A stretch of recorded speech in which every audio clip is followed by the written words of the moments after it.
I used to believe I knew my husband better than anyone in the world. After 10 years of marriage, I thought I understood every small habit he had, the way he hummed quietly while making coffee, the way he checked the doors twice before bed, the way he squeezed my hand when we crossed the street. Our life wasn't perfect, but it was stable, predictable, safe. At least, that's what I believed. Until the day I started to think he was cheating on me. It began with small things. Tiny changes that most people might have ignored. But when you live with someone for a decade, you notice everything. Mark had started coming home later than usual. At first it was once or twice a week. He blamed work meetings, traffic, or last-minute deadlines. I believed him. Why wouldn't I?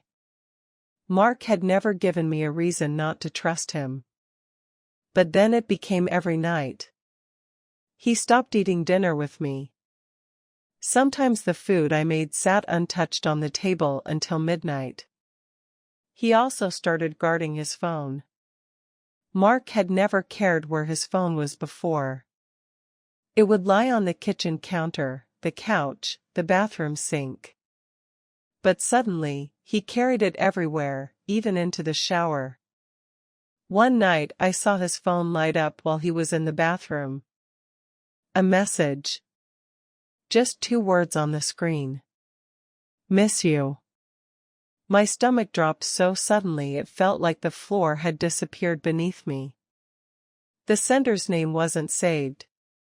Just a number. My hand started trembling. I didn't open the message. I couldn't. My heart was beating so hard I thought it might explode. But in that moment, a thought slipped into my mind like poison. There's another woman. I tried to push the thought away. Mark wasn't that kind of man. He was gentle, loyal, the type who cried at movies and brought home flowers for no reason. But doubt is like a crack in glass. Once it starts, it spreads. Over the next few days I began noticing more things. He smiled at his phone more often. He stepped outside to answer calls. He started wearing the blue shirt I had bought him years ago, the one he used to say was too fancy for work. And once, when he came home late, I smelled perfume on his jacket. It wasn't mine. That night I didn't sleep. I lay awake beside him, staring at the ceiling while his breathing stayed slow and peaceful. I wondered how someone could sleep so calmly while destroying someone else's heart. My chest felt heavy. My mind replayed every moment of our marriage, searching for signs I had missed. Had he been unhappy? Had I pushed him away without realizing? Or worse, had he simply fallen in love with someone else? A week later, I finally did something I never thought I would do. I followed my husband. Mark left the house at 6:30 p.m., earlier than usual. I've got another late meeting, he said quickly, grabbing his coat. He barely looked at me. That hurt more than anything. Okay, I said quietly. I waited 10 minutes after he left. Then I grabbed my keys. My hands were shaking so badly I almost dropped them.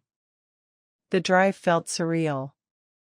I stayed 2 cars behind him, terrified he might notice me. Instead of heading downtown toward his office, Mark drove in the opposite direction. My heart sank deeper. He pulled into the parking lot of a small café across town. The place was dimly lit and cozy, the kind of place couples go for quiet dates. I parked far away and watched. 5 minutes passed. Then 10. Then I saw her. A young woman walked into the café and sat down at a corner table. Mark joined her a minute later. He smiled. I felt like someone had stabbed me. They talked for nearly an hour. From where I sat, I couldn't hear anything. But I saw the way he leaned toward her, the way he listened, the way she laughed. At one point, she reached across the table and touched his hand. That was it. I couldn't watch anymore. Tears blurred my vision as I drove home. By the time Mark returned that night, I was sitting on the couch in silence. "Hey," he said softly. I looked up at him. For a moment I almost told him everything. Almost asked him to explain. But instead I asked one simple question. "Are you happy, Mark?" He froze. His expression changed in a way I couldn't understand. "Why would you ask that?" I swallowed the lump in my throat. "No reason." He studied my face for a long moment. Then he sat beside me and kissed my forehead. "I love you," he said quietly. Those words should have comforted me. Instead, they shattered something inside me. Because now I didn't know if they were true. The next few weeks were torture. Every night Mark went out. Every night I imagined him with her. My mind built images I wished I could erase, him holding her hand, whispering to her, laughing the way he used to laugh with me. I stopped eating. I barely slept. One evening my best friend Rachel came over. "You look awful," she said bluntly. "Thanks," I muttered. She studied me carefully. "What's going on?" I hesitated. Then everything poured out. The messages. The café. The perfume. Rachel's eyes widened. "Have you confronted him?" "No." "Why not?" Because I was afraid of the answer. If he admitted the truth, our marriage would be over. Rachel sighed. "You deserve to know." That night I decided she was right. I couldn't keep living in uncertainty. So the next evening, when Mark grabbed his coat to leave again, I spoke. "Who is she?" He froze instantly. Slowly, he turned around. "What?" "The woman at the café." The color drained from his face. For a long moment he didn't say anything. My heart pounded so loudly I could hear it in my ears. Finally he whispered, "You followed me?" Tears filled my eyes. "Just tell me the truth." Silence stretched between us. Then something happened that I never expected. Mark started crying. Not the quiet tears I had seen at sad movies. Real, broken sobs. "I didn't want you to find out like this," he said hoarsely. My chest tightened painfully. "So it's true." "There is someone else," I whispered. He shook his head violently. "No." "Then who is she?" He covered his face with his hands. For several seconds he couldn't speak. When he finally looked up, his eyes were red. "The woman at the café, her name is Lily." My stomach twisted. "And?" "She's my daughter." The room spun. I stared at him, convinced I had misheard. "You're what?" "My daughter." The words felt unreal. "That's impossible," I whispered. Mark looked like a man drowning. "Before I met you, when I was 22, I had a relationship with someone. We were young. It ended badly." My heart hammered. "She got pregnant," he continued. "But she told me she lost the baby." My breath caught. 3 months ago, Lily contacted me. He pulled his phone from his pocket and showed me a message thread. I took a DNA test, he said quietly. She's mine. My mind struggled to process the information. How old is she?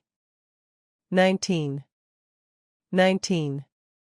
All those years, a child he never knew existed. And you've been meeting her? Yes. Why didn't you tell me? His voice broke. Because I didn't know how. I sank into the couch. Everything I thought I knew had just changed. I thought you'd hate me, he whispered. I looked up slowly. Why would I hate you? Because I hid this part of my past. My chest ached in a completely different way now. Not betrayal. Something deeper. How long have you known? 3 months. 3 months of secrets, of late nights, of mysterious messages. And all that time I believed the worst. Does she know about me? I asked. Yes. I told her about you the first day. I wiped my eyes. Why does she miss you? A small, sad smile touched his face. Because she spent 19 years without a father. The words hit me like a wave. Suddenly all the puzzle pieces fit together. The long conversations. The careful messages. The emotional meetings. Not romance. Reconnection. I'm sorry, Mark said quietly. I never meant to hurt you.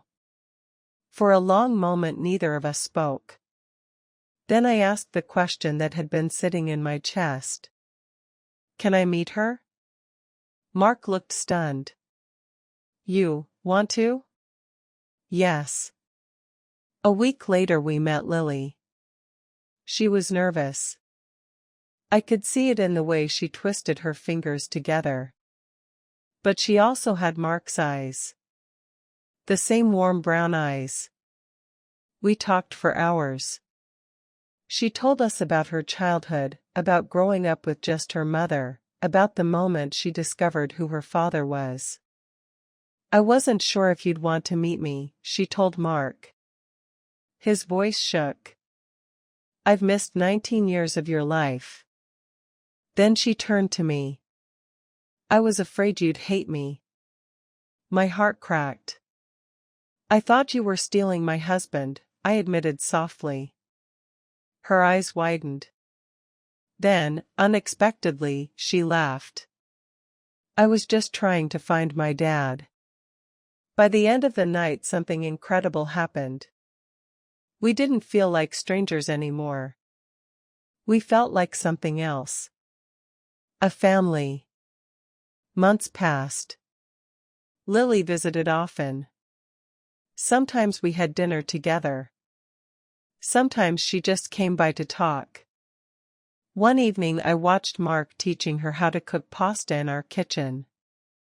They were laughing so loudly the neighbors probably heard. I leaned against the doorway and smiled. Later that night Mark wrapped his arms around me. Thank you, he whispered. For what?